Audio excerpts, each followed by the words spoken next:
آپ نے جھوٹی FIR درج کروائی. آپ کو معلوم ہے قانون کے ساتھ مذاق کرنے کی کیا سزا ہے؟ بیگم شگفتہ اب مکمل طور پر پھنس چکی تھی. ان کا اپنا جال ان پر ہی الٹ چکا تھا. عارفہ اپنی جگہ سے اٹھی اور ماں کے سامنے جا کر کھڑی ہو گئی. امی، مجھے آپ سے یہ امید نہیں تھی. آپ نے صرف اپنی ضد کی خاطر ایک یتیم کی بددعا لی اور اپنی بیٹی کی خوشیوں کا سودا کیا. آج مجھے آپ کی بیٹی ہونے پر شرمندگی ہو رہی ہے. عارفہ کے الفاظ بیگم شگفتہ کے لیے کسی تمانچے سے کم نہیں تھے.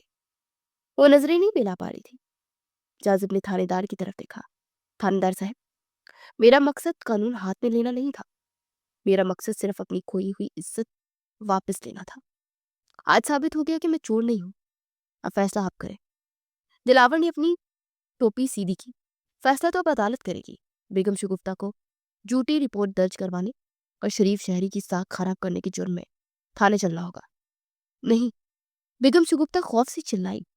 کمال صاحب کچھ کرے، میں آپ کی بیوی ہوں. ماحول انتہائی کشیدہ ہو چکا تھا. ایک طرف قانون تھا، دوسری طرف خاندانی عزت. جاذب کی بے گناہی ثابت ہو چکی تھی اور اس پر لگا داغ دھل چکا تھا. لیکن اب سوال یہ تھا کہ کیا وہ اپنی ممانی کو جیل بھجوائے گا یا رشتوں کا پاس رکھے گا. یہ فیصلہ اب جاذب کے ہاتھ میں تھا. تھانے دار دلاور نے اپنی وردی کی جیب سے لوہے کی ہتکڑی نکالی اور گرفتاری کے لیے آگے بڑھا. بیگم شگفتہ کی نظریں جیسی اس کی چمکتی ہوئی ہتکڑی پر پڑی، ان کے اوسان خطا ہو گئے. وہ خوف کے مارے تیزی سے پیچھے ہٹی اور اپنے شوہر شہزادہ کمال کے پیچھے چھپنے کی کوشش کی. ان کا پورا وجود کانپ رہا تھا اور چہرے پر ہوائیاں اڑ رہی تھی. نہیں، خدا کے لیے مجھے جیل مت لے کر جائے. بیگم شگفتہ گر گڑائی. ان کی آواز میں شدید لرزش تھی. کمال صاحب، انہیں روکے. میں آپ کی بیوی ہوں. یہ لوگ مجھے ایسے لے کر نہیں جا سکتے. میری عزت کا جنازہ نکل جائے گا. شہزادہ کمال نے نفرت سے رخ موڑ لیا اور انتہائی سخت لہجے میں کہا، عزت کا خیال تمہیں اس وقت کرنا چاہیے تھا شگفتہ، جب تم نے اپنی انا کی خاطر ایک یتیم بھتیجے پر چوری کا جھوٹا الزام لگایا تھا. تم نے صرف جاذب کی نہیں بلکہ پورے خاندان کی عزت مٹی میں ملا دی. اب قانون کو اپنا کام کرنے دو. تھانے دار دلاور نے مزید ایک قدم آگے بڑھا سخت لہجے میں کہا، بیگم صاحبہ، ڈرامہ بند کرے اور ہاتھ آگے بڑھائے. قانون کی نظر میں امیر اور غریب سب برابر ہے. آپ نے پولیس کا وقت برباد کیا، جھوٹی FIR کٹوائی. اس کی سزا تو آپ کو بھگتنی پڑے گی. بیگم شگفتہ مایوس ہو کر زمین پر بیٹھ گئی. وہ جانتی تھی کہ اب انہیں کوئی نہیں بچا سکتا. دلاور ان کے ہاتھ پر ہتکڑی لگانے ہی والا تھا کہ اچانک ایک زوردار آواز گونجی، رک جائیں تھانے دار صاحب. یہ آواز جاذب کی تھی. وہاں موجود ہر شخص چونک کر جاذب کی طرف دیکھنے لگا. جاذب اپنی کرسی سے اٹھا اور چلتا ہوا تھانے دار اور اپنی ممانی کے درمیان آ کر کھڑا ہو گیا. اس کے چہرے پر فتح کا غرور نہیں بلکہ ایک عجیب سا دکھ اور سنجیدگی تھی. جاذب، پیچھے ہٹ جاؤ. دلاور نے تنبیہ کی، یہ عورت تمہاری مجرم ہے. اسے سزا ملنی چاہیے. میں جانتا ہوں کہ یہ میری مجرم ہے. جاذب نے بیگم شگفتہ کی طرف دیکھا جو اب بھی زمین پر بیٹھی رو رہی تھی. لیکن یہ میری ممانی بھی ہے. میرے مرحوم والدین کے بعد میرے چچا اور ممانی ہی میرے بزرگ ہیں. اگر میں نے اپنے گھر کی عورت کو جیل بھجوا دیا، اسے تھانے کچہریوں میں رسوا کیا، تو پھر ان میں اور مجھ میں کیا ہی فرق رہ جائے گا. بدلہ لینا بہت آسان ہے تھانے دار صاحب، لیکن معاف کرنا بہت مشکل ہے. شہزادہ کمال حیرت اور صدمے کسی ملی جلی کیفیت میں آگے بڑھے. بیٹا جاذب، تم ہوش میں تو ہو. اس عورت نے تمہاری زندگی برباد کرنے میں کوئی کسر نہیں چھوڑی. اس نے تمہیں جیل بھجوایا، تمہیں ذلیل کیا، تمہارا رشتہ توڑا. اور جب قدرت تمہیں انصاف دے رہی ہے تو تم پیچھے ہٹ رہے ہو. مامو جان، انتقام کی آگ مزید گھر جلاتی ہے. جاذب نے انتہائی بردباری سے جواب دیا، میں نہیں چاہتا کہ کل کو عارفہ کے دل میں یہ بات رہے کہ اس کے شوہر نے اس کی ماں کو جیل بھجوایا تھا. رشتوں میں دراڑیں ڈالنا آسان ہے لیکن انہیں جوڑنا مشکل ہے. میں اپنی FIR واپس لیتا ہوں اور پولیس کاروائی ختم کرتا ہوں. تھانے دار دلاور نے ہتکڑی واپس جیب میں ڈالی اور سر ہلایا. تمہارا ظرف بہت بڑا ہے نوجوان. اگر تم یہی چاہتے ہو تو میں زبردستی نہیں کروں گا، لیکن یاد رکھنا یہ تمہارا قانونی حق ہے جسے تم چھوڑ رہے ہو. بیگم شگفتہ کو اپنے کانوں پر یقین نہیں آ رہا تھا. وہ امید بڑی نظروں سے جاذب کو دیکھنے لگی، جیسے انہیں نئی زندگی کی امید مل گئی ہو. وہ لڑکھڑاتے ہوئی اٹھی اور جاذب کے سامنے ہاتھ جوڑ دیے. مجھے معاف کر دو جاذب، میں بہت شرمندہ ہوں. میں لالچ میں اندھی ہو گئی تھی. جاذب نے ان کے جڑے ہوئے ہاتھ نیچے کیے. ممانی جان، مجھے آپ سے معافی نہیں چاہیے، بلکہ میری 2 شرطیں ہیں. اگر وہ آپ مان لیں تو یہ معاملہ یہی ختم ہو جائے گا. مجھے ہر شرط منظور ہے، بیگم شگفتہ نے فوراً کہا، تم جو کہو گے میں کروں گی۔ جازم نے عارفہ کی طرف دیکھا جو خاموشی سے آنسو بہا رہی تھی۔ پھر اس نے مضبوط لہجے میں اپنی شرطیں بیان کی۔ پہلی شرط یہ ہے کہ عارفہ اور میری شادی اسی ہفتے ہوگی، بغیر کسی تاخیر کے۔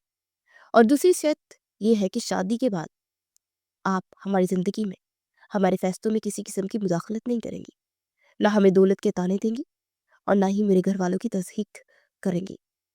میں وعدہ کرتی ہوں۔ بیگم شگفتہ نے روتے ہوئے کہا، میں قرآن پر حلف دینے کو بھی تیار ہوں کہ میں اب کبھی تمہاری اور عارفہ کی زندگی میں زہر نہیں گھولوں گی۔ مجھے صرف جیل جانے سے بچا لو۔ معاملہ وہیں طے پا گیا۔ ساجدہ کمال نے آگے بڑھ کر جازر کو سینے سے لگا لیا اور ان کی آنکھوں میں خوشی کے آنسو جاری ہو گئے۔ تھانے دار دلاور نے بیگم شگفتہ کو آخری تنبیہ کی اور اپنی ٹیم کے ساتھ واپس چلا گیا۔ گھر کا ماحول جو کچھ دیر پہلے تک جنگ کا میدان بنا ہوا تھا، وہاں سکون اور صلح کی فضا قائم ہو گئی تھی۔